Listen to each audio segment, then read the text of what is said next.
Hello, everyone. Welcome to Cloudsmith's first monthly webinar of 2023. Thanks for taking the time to join us today for what is sure to be an interesting and hopefully a thought-provoking discussion around predictions for DevOps in 2023.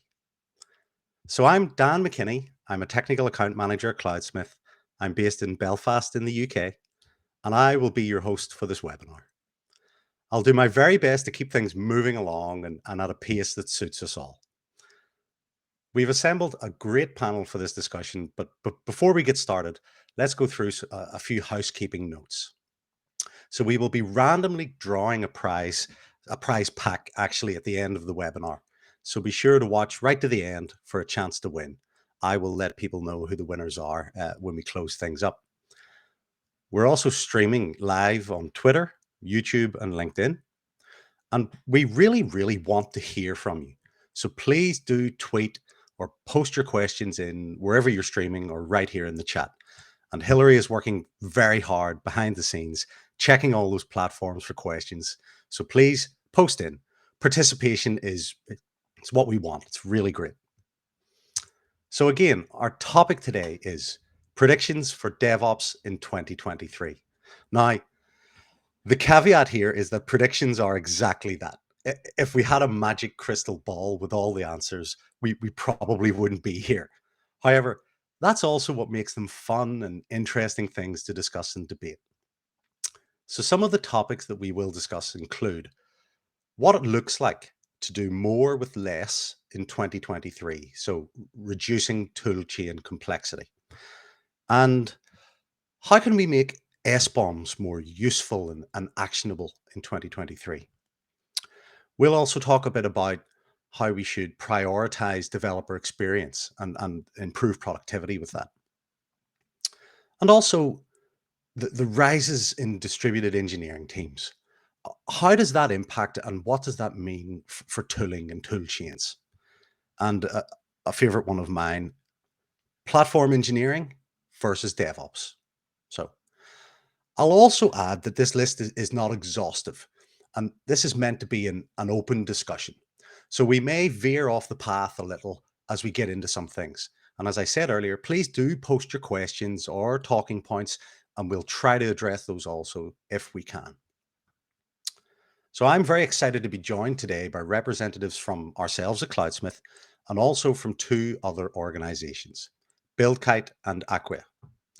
So this is the perfect time for me to bring our guests onto the stage. So hi, everybody. Hello. So yes, joining us today, we have Alison Sekelka, VP of Product at Cloudsmith, Sam Cochran, Principal Engineer at Billcut, and Chris Hughes, CISO and co-founder at Aquia. So I'm glad to see everybody has joined. I just wanted to say originally, Mel Kalfas from Billcut was scheduled to join us, but unfortunately she's sick. So we wish her a very speedy recovery indeed, and hopefully she can join us for another webinar in the future. However, Sam has graciously agreed to step in. So thank you very much indeed, Sam. We really appreciate that. So if I could just ask everybody just to give a quick introduction about yourselves and your organizations, that would be great. I'll randomly choose somebody to kick things off. So let's start with Chris.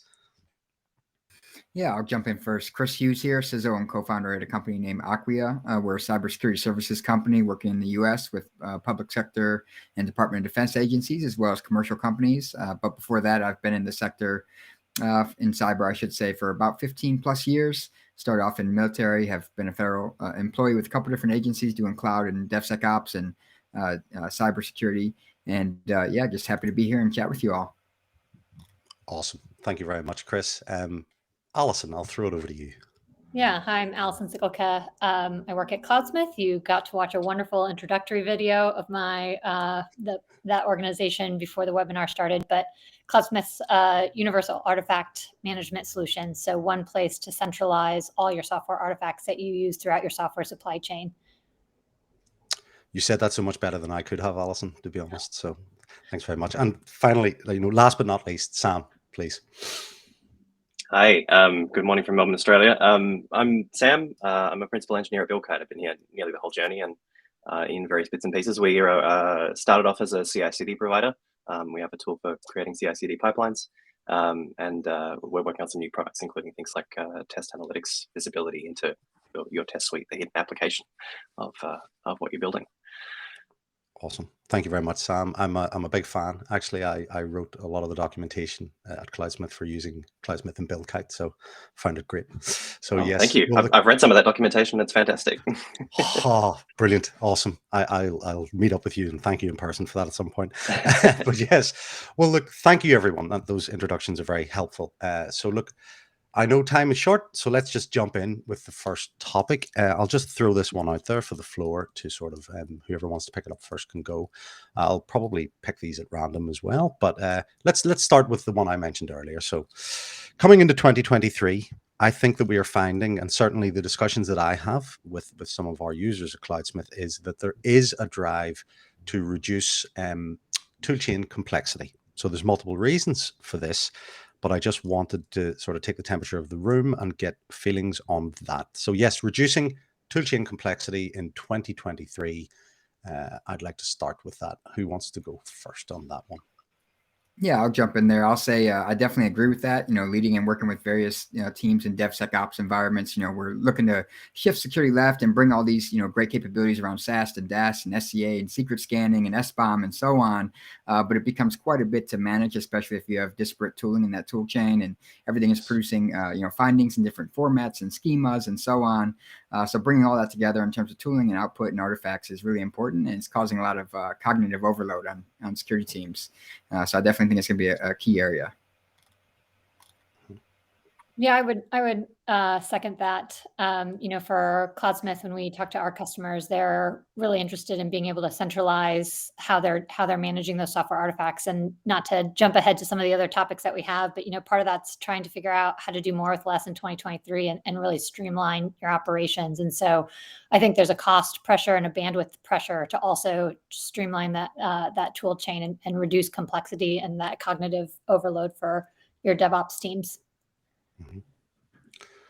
Yeah, Sam? the prolific number of products on the market, I think, embody a lot of this. It's I went to KubeCon last year, and it was interesting seeing a physical expression of the CNCF landscape in all of the booths around me. Like it gets a bit overwhelming, the idea of the number of products, the number of things you have to care about.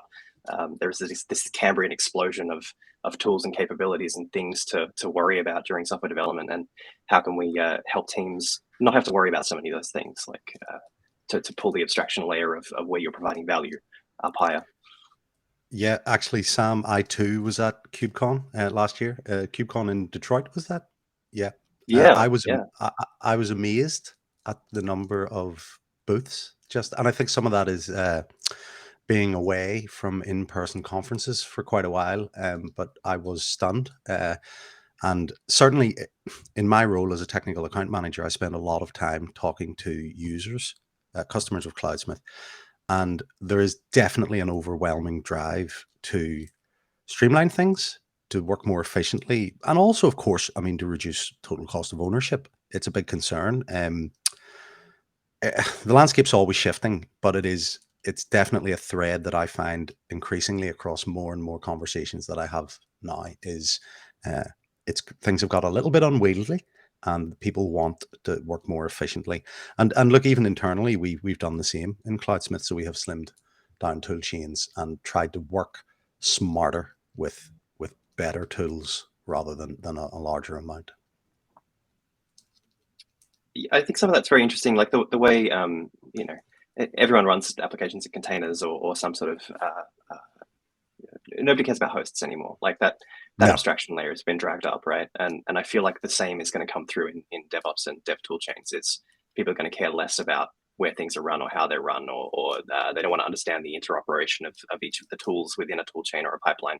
They're more interested in seeing the value out of that thing at the layer above. And so I think this idea of simplifying the offerings that we have and capabilities that we have, it's got to be the thing this year, I reckon. Absolutely. Well, actually, Chris, this is probably a good thing to float to you. So, I just before I started this webinar, I came off a call with another user, and their big focus, is getting away from managing their sort of on-prem instances, getting away from hosts, getting away from applications that they are running in-house and managing themselves. So they're very much looking, sort of cloud native transformations for lots of their tool chain. And I think that very much plays into this topic. They're looking to consolidate, but also to not have to, well, own isn't the right word. It's still their tool, but just not have that management and cognitive and operational overhead. And I know, Chris, cloud native application development is sort of one of your fortes. So you must hear similar to this quite a bit. Yeah, when we've seen quite a push where I am in the United States with both federal agents, Department of Defense, and commercial sectors in terms of cloud adoption. It's for the reasons you're talking about. Is organizations are increasingly realizing that managing underlying compute and networking and hosting and so on is not their core competency. They want to focus on their core competency, which is delivering value to their stakeholders and business customers, for example. And that's kind of the allure of the cloud native paradigm and the shared responsibility model, for example. Is they can lean into those cloud service providers, whether you're talking IaaS, PaaS, or SaaS, and you kind of offload some of that responsibility, that administrative overhead, and so on to the CSP, which is a major improvement in terms of burden and overhead that they have to manage on their end. Yeah, that's absolutely true. Alison, any final thoughts on that topic just before because I know we're going to revisit this when we talk about reducing tool chain complexity. We maybe won't, but anyway. Yeah, no, I think it's interesting the point Chris made there about organizations wanting to focus on their core competencies. We're just reaching the end of January, and I've heard that from several customers already this year, that as they're looking at reducing that tool chain complexity, a big part of that is they want to make sure that everything that their developers are doing is value add to what their company is trying to accomplish. And they don't want those engineers being system admins or spending time maintaining systems or processes that don't ultimately benefit those organizations or contribute to their core competency. And I actually think that is sort of interesting as you lead into the platform engineering side of the conversation too. Some of that's in that same space of saying, we want to make sure that our developers, that their time and energy is focused on advancing our business and our core competencies. Yeah, absolutely. I noticed an interesting comment in the chat just from Neil, that cloud hosting takes a lot of us admins' plates, quicker to change instances with less downtime. I totally agree with that. As someone who in a former role was an old school sysadmin with on-premise servers and racks and things like that, to watch the evolution to where we are now it's fascinating. Actually, I know it's not a role that I do anymore, but I actually agree with Neil there that it frees up frees people up to focus on core competencies. I think I said a line in a keynote talk a year or so ago that said if it isn't, if the application that you're looking at isn't core to your own sort of product, if it's not something that you're going to sort of acquire and build in, then just buy it as a service. Don't try and build it yourself. Don't try and run it yourself in-house, but just buy it as a service. And that was advice that I think is still standing today. So, okay, awesome.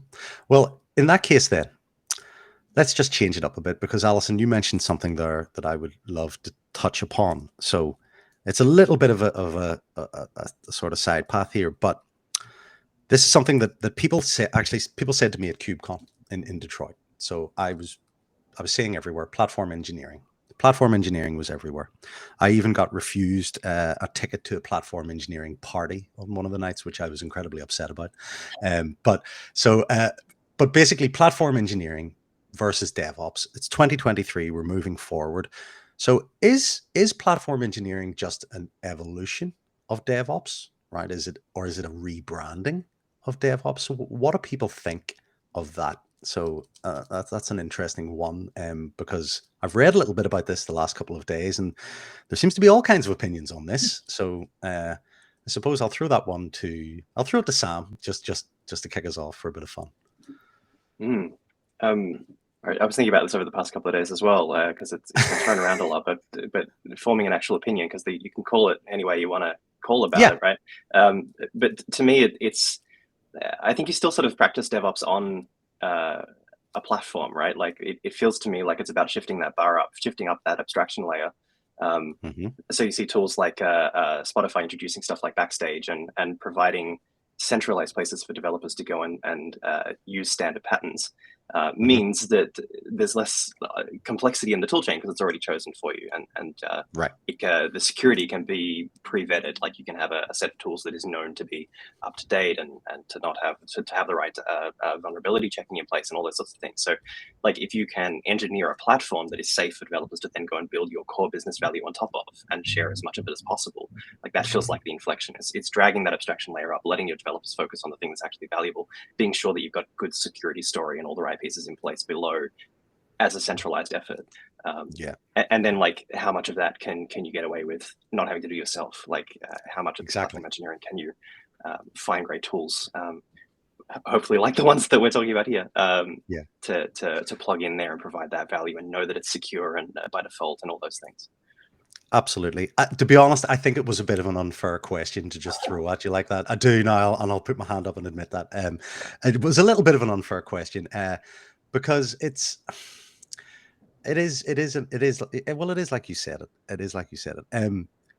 I wonder, Chris, any thoughts on that before I pose my little twist on that question, I suppose? No, I actually like his take on it a lot. I think you opened up a can of worms. I've seen like a lot of heated debate of, is this the new age of DevOps, or is it, different than DevOps? And I think they're complementary, in the sense that it's a new form of engineering, and it leverages a lot of DevOps methodologies and practices, for example. And we talked about, how cloud can abstract things for customers. We're seeing the same thing with platform engineering. They're trying to do that internally for the development teams, is abstract a lot of that administrative overhead and nuance away, bake in security guardrails, compliance requirements, things like that. So it's very complementary, in my opinion.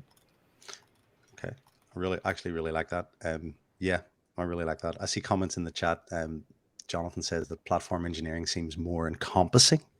That's an interesting take on it. And I'd like to think about that one before I comment on that.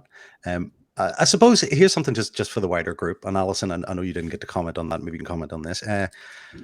It sort of ties into what you said, Sam. Do you think that platform engineering kind of has some ties to like platform as a service? You mentioned about giving a common tool stack for developers where you can bake in security, you can bake in sort of best practices and things like that. Maybe not in the terms of the platform as a service that we know and love, like we've all used it, I suppose, at some point, but maybe sort of almost like an internal take on that. Does that sound like, does that resonate? What do you think about that, Alison? Does that sound reasonable? Yeah, I think it resonates. And, I'd build on what Sam and Chris were saying. It ultimately feels like an evolution of DevOps. I also think it's really easy to blanket say what DevOps is or isn't, but really each organization, it's a little different, and each organization's on their own journey to embracing DevOps. Platform engineering seems like an evolution for folks who are a little more further on that DevOps journey, and whose software architecture might be getting more complex and harder for the development teams to be able to manage or want to manage some of that infrastructure side of the house too. And so, platform engineering is really just an evolution of DevOps, and also basically saying, how can we make sure that our developers are doing the thing that is within their wheelhouse and matches their expertise, and they don't have to become an expert on the full stack and all the tool sets that's being used there. I think that's absolutely true. So I was going to just say, but you said it already, that and one of the comments in the chat actually is that DevOps just keeps improving, and that's completely true. I mean, as far as I remember the first time I saw DevOps being sort of thrown around as a phrase, it was really just developers automating their build and deployment pipelines at the very start, basically, and then it expanded out and it started encompassing these bigger, more complex tool chains, and there's so much more going on that it needs to become bigger and more all-encompassing, as was said earlier in the chat as well. So I don't know. Everybody has an opinion. I suppose we're all entitled to them, but that was. It seems to me that is kind of what platform engineering edges towards. I have no doubt that when I get off this webinar, I will be inundated with people to tell me that I'm absolutely wrong, and that it isn't that, and it's something else entirely. But that's what makes it. That's what makes it interesting, right? And it sort of happened at the same with DevOps at the start as well. So, I suppose to spin this in another direction, and maybe this is relevant to both toolchain complexity and that platform engineering evolution versus whatever way you want to phrase that. The rise of distributed engineering teams, and maybe not just engineering teams, right? Maybe just the rise of distributed DevSecOps teams, or development teams in general. What does that mean when we think of the tool chains that we're used to, the way that we build sort of applications and internal pipelines and things like that? Obviously, and we've spoke about this at length now for over a year, more than that, because distributed working really obviously accelerated, and we're all very well used to that now. But I think we've all had the time to evaluate the changes that we've had to make to accommodate that. Maybe some of those changes were by choice, maybe some of them were sort of enforced. But what do we think that rise in distributed engineering teams what kind of impact has that had on tool chains and complexity and experience? Who wants to volunteer to start that one? I'll jump in there first again, I guess. From my perspective, I always think of it from the security perspective very often. So, I think that the distributed working situation in terms of tool chains has the biggest impact when you think about access control, how people are navigating into the environment, accessing those tool chains, and, the permissions associated with it, whether the device they're using is, a corporate-owned device or BYOD, for example, and understanding the device they're coming from, where they're located at, device posture in terms of the posture the device they're connecting from. I think those are all key considerations, especially when you think about software supply chain security and you realize that, malicious actors are increasingly targeting those build environments, those tool chains to compromise downstream consumers of software. It's definitely a key area that organizations need to pay a lot of attention to. Yeah, that's I would agree with all of that, Chris. I would. Allison? Yeah, I guess, just building on that a little bit, for us, we see a lot of folks emphasizing the value of cloud native tools when they start to talk about those distributed teams too. So that ability to ensure availability, reliability, scalability of the platforms that your internal teams are using is really important as you're talking about having those engineering distributed across the globe. And it can really be a differentiator for customers who are able to leverage those cloud native solutions. And Sam, taking Billcut as an example, what's the sort of challenges that you've seen, both internally yourself accommodating other distributed members of Billcut, and also obviously your user base is distributed, globally anyway. So what do you think there? Yeah, it's an interesting one. So Billcut as a company, internally, we've been remote first forever and have always been a distributed engineering team. So it's been interesting to be on the front of that. I think just communicating, coordinating seems like the biggest challenge, like being really effective as an organization. Like we use a tool called Basecamp, but that's probably beyond scope here. I'm very interested in the securing the actual endpoint devices, how you access your production infrastructure, how you access all of the tools that we're talking about here. Like, how do you access the platform securely if you are constructing your own platform and engineering it? So Billcut is, we have an interesting stance on this, I guess, because we are a hosted platform. We're only a hosted platform, but we don't run any compute for actual CICD workloads. We leave that entirely to you and your own infrastructure. But what it means is that we secure the endpoint that most users are coming to interact with the system. We have a hosted platform, which has benefits here. Like if you're using hosted platforms, like I presume Cloudsmith might have an offering that's the same, then you're offloading a lot of that security story and like all of that stuff. You've got a trusted third party that has a hosted platform that's been through rigorous compliance requirements and all that stuff up front. And you don't have to worry about it. You can focus on your core competency. But for us, like then letting you run the compute also means that, for example, Billcut can't see source code. It doesn't have to interact with those tools that might be on your side of the boundary, within your fence. And so you can have the strong security story where it's there, where it's valuable around your IP and around whatever you might be doing within that platform itself. So it's just interesting. I think different people explore this in different ways. But yeah, it's as we mentioned, like the complexity around this stuff seems to be ever increasing, and I think people are wanting to own less of the story, if possible. And so having done this hybrid model for a long time, sort of starting to see more people try it out and do it in different ways, because it means, yeah, you can trust someone else to do it securely and well, as long as security is built first into the product, like it always has been with Billcut. It can be a good option. Yeah, absolutely. You're not wrong, Sam. So Cloudsmith also is hosted only. So we are hosted only as well. We obviously are very, very focused on security. One thing that you mentioned there, which I thought was really interesting, is it also matters compliance and regulatory reasons. So, you know, a lot of our users, they need to have a vendor that has, you know, ISO 27001 certifications, SOC 2 certifications, and that goes a long way, you know, towards that point of securing the platform, and that carries a lot of weight with those users. So we put a lot of stock into security. Obviously, we have to, but I think that's what people want. That's what people want their vendors to do. And with distributed teams, as Cloudsmith as well, we're remote first, same as Billcut. That's where we all are, and we have both Cloudsmith team members all over the globe. Alison is in the States, and I'm in Belfast in Northern Ireland. So we do have to meet that challenge. And interestingly enough, one thing that you brought up, which I thought was interesting, because we had a talk about this ourselves lately, is not just the toolchain, but communications. Communications is a bridge, you know, is something that needs to be bridged properly with fully distributed engineering teams, fully distributed teams for that matter. Okay, so we are sort of chock full of communication tools, and we actually slimmed those down.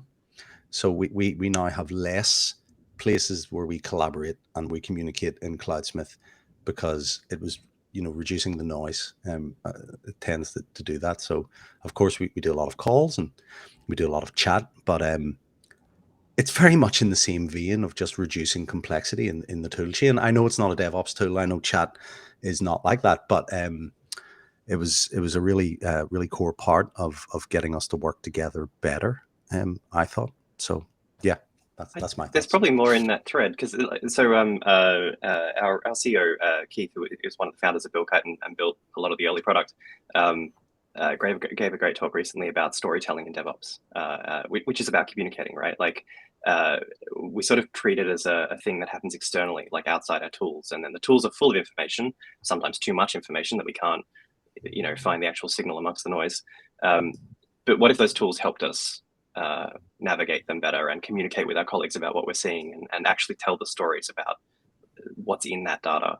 I think there might be something there that we start seeing in 2023 as well, where the tools can help us. Like, the tools are where our work lives, and so if we can talk about our work in the place where it lives, tell better stories in the place where it lives, visualize it in new ways, collaborate in new ways, that might be helpful too. Mm-hmm. Alison, I think this is probably one of your more favorite topics. Well, I mean, I've been working remote since 2019. So pre-pandemic, I was opting into this lifestyle. And I do think, you know, it's interesting. A lot of DevOps is practice and philosophy and culture. And that's really what we're saying, is that when you're a remote first organization, you have to define what those practices and culture is, that and how you can leverage that to get the best work and the best outcomes for your organization and your team. And so a little outside of DevOps, but I do think there's some overlap. And, you know, what Sam's saying there, for us internally, I can speak a little less towards our engineering team, but within the product organization, you know, making sure we're really intentional about leveraging tools like Notion or things like that, and saying this is where you go to find the information for what you're working on, and just helping build up that clear practice and standards for our organization really helps with that collaboration. Yeah, absolutely. It's something that we're all trying to get better at, I think. So it's not exactly a prediction for DevOps in 2023, but it does impact DevOps in 2023. There's no doubt about that. I think anyway. So awesome. Okay, well, just to move things along. Time always flies on these webinars. Time moves quicker than you think. So this is probably a big one, and I'm going to throw this one straight away to Chris, because I know that this is in his wheelhouse, so to speak. But I think we'll all have something to say. So, software bill of materials. This is not a new phrase. It's not something that we're just talking about for the first time now, but this may be the year that it really rises to prominence and takes on more importance for a lot of organizations and a lot of teams. So what can we do? How can we make SBOMs more actionable and useful in 2023? Chris? Yeah, I mean, I definitely agree with you. This is going to be the year, or coming years, I should say, for SBOM. You know, we saw a lot of traction, obviously, in the United States around cybersecurity executive order efforts with agencies like NTIA and now CISA around SBOM adoption and evangelism and tooling and things like that. And then, of course, you know, even in the EU, in the Cyber Resiliency Act, if you take a look at that, it requires SBOMs for product manufacturers to, you know, kind of extrapolate those components that are in those products. In terms of making them actionable, I think that's where things like vulnerability exploitability exchange, for folks that are familiar with that, is, you know, essentially going to bring kind of some signal to the noise of the SBOM. It's one thing to tell a developer, hey, you have, you know, 700 vulnerable components. It's another to tell them, of those 700, you know, 36 are exploitable, for example. So we talked about, you know, bringing signal to the noise and trying to drive down some of that complexity we talked about with infrastructure. We need to do the same thing when it comes to vulnerability management for developers. We don't want to, you know, add a lot of friction, impede their velocity, and let them focus on what's actually exploitable, what brings the most risk to the organization, and have them take action on that. Mm-hmm. Mm-hmm. Yeah, you know, I would say a year ago, we were asking customers about SBOMs without a lot of response or engagement. And we're finally starting to see customers come to us and ask us about SBOMs and how they can leverage that tool to be more effective. I think it's, we were talking about where are SBOMs in the hype cycle. Feels like we're coming out of the trough of disillusionment and moving into the slope of enlightenment.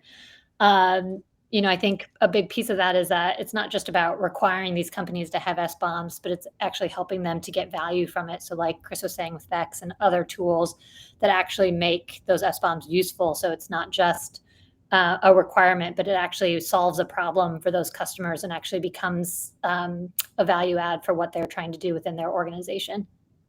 Mm-hmm. Sam, any thoughts? Yeah, it's an interesting one because everyone's tackling it in slightly different directions as well. Yep. Yeah, so like we've had a lot of customers displaying interest in provenance and attestations, as well as the actual SBOMs themselves, like being able to prove and do the compliance dance, making sure the policies are being enforced consistently. So how do you it still feels like SBOMs, there's no one standard, it's like a couple. And then how are people navigating those? How do you make it actionable? We've seen some great, like, seen lots of people creating different types of pipelines with different tools and different ways of making them actionable, you know, raising those vulnerability alerts, pulling them into the place where the code is being written, like raising them as GitHub issues that can then be actioned with buttons, and like building those sorts of workflows themselves.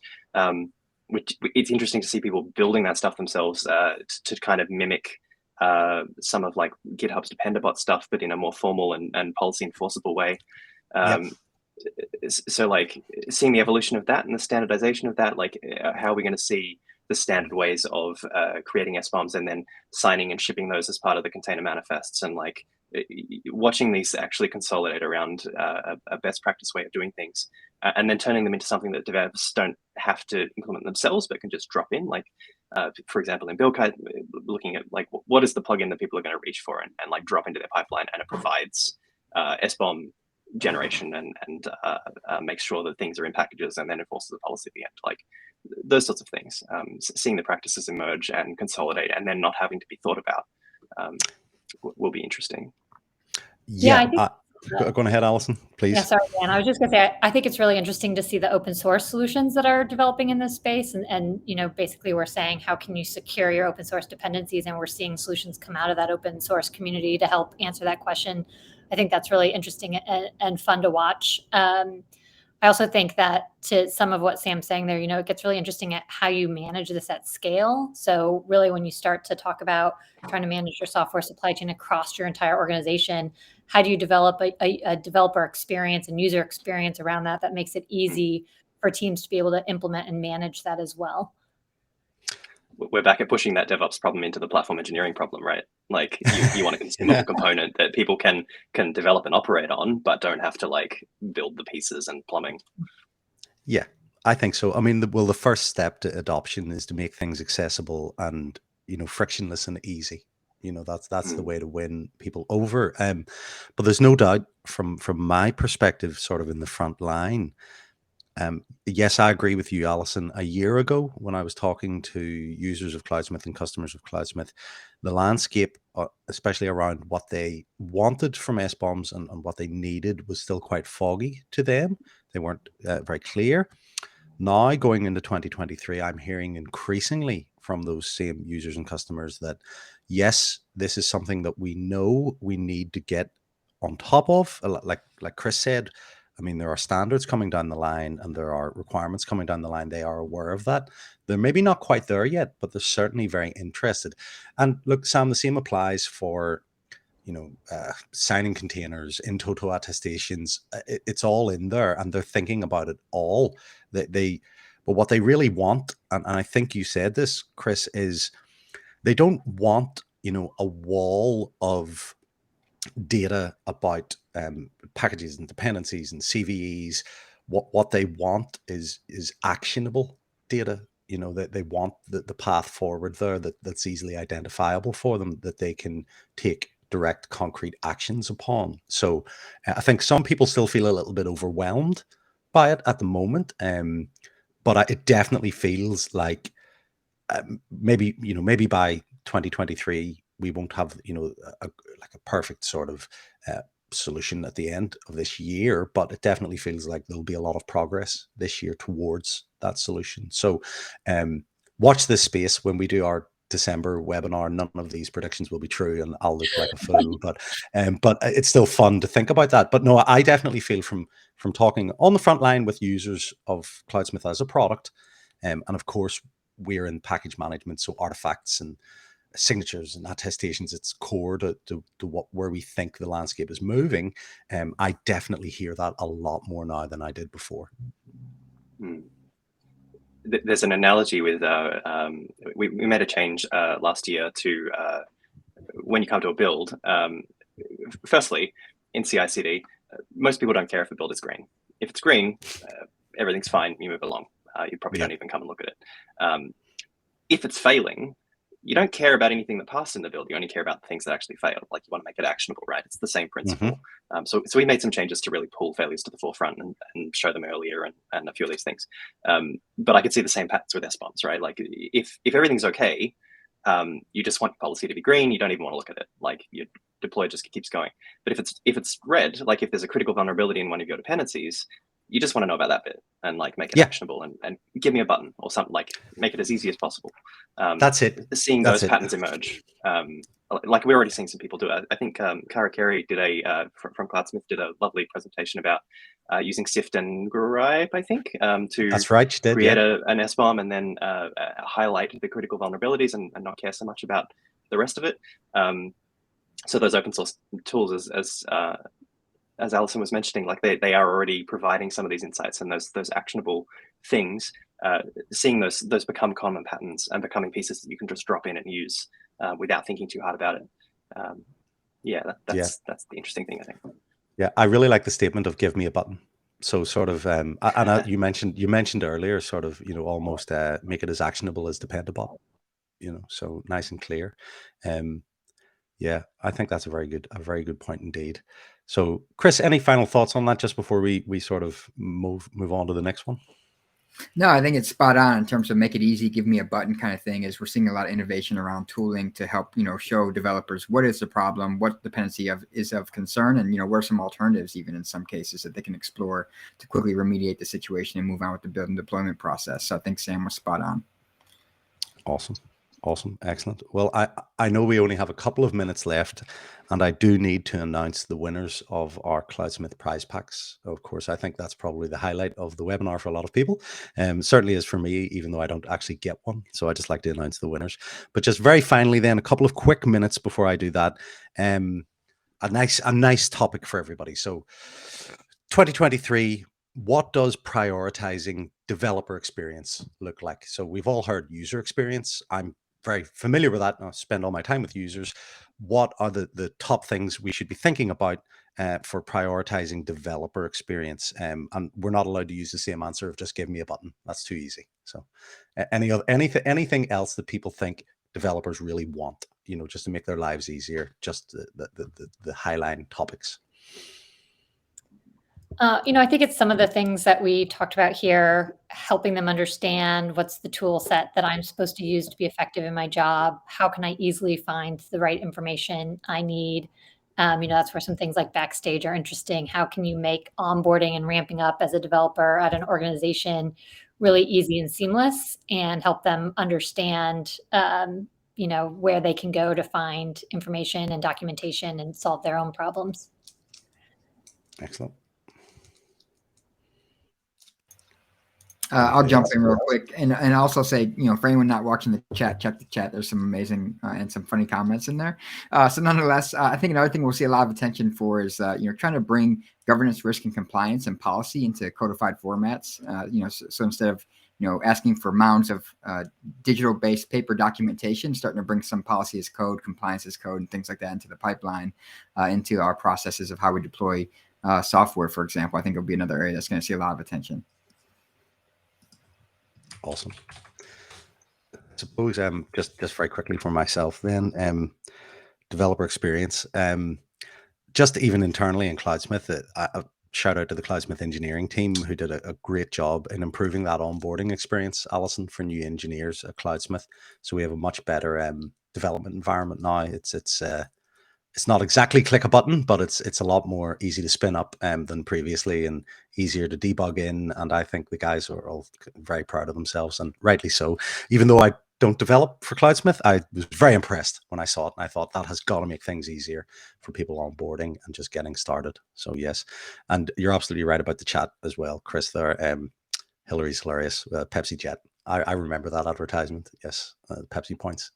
Awesome. So yes, well, we've ran right up to the last minute, folks. We've hit our 45-minute mark. I think at this stage, I just need to thank you all for coming along and taking part. We could talk for longer. It was extremely interesting, even if I will be corrected on some of the things I said afterwards, but that's half of the fun. So yes, thank you very much, Sam. Thank you very much, Chris. Thank you, Alison. It was a pleasure to chat with all of you. I hope we get an opportunity to do it again. And I'm already seeing in the chat who won. So the names that I have, while I turn my head to my other screen, 4 winners of the prize pack. First is Cody Wee Hunt, Neil Berkowitz, Waleed Malik, and Greg Thompson. Lucky folks. We've got some happy people in the chat already. So Hillary will look after you and get the prize packs out to you. So yes, everybody, thanks again. Just before I close, you can find us all in our respective places of work, and please come along and try out all our products. We would appreciate that a lot. But it was a pleasure, and I look forward to talking to you all again. Thanks, Dan. Cheers. Thank you. Bye.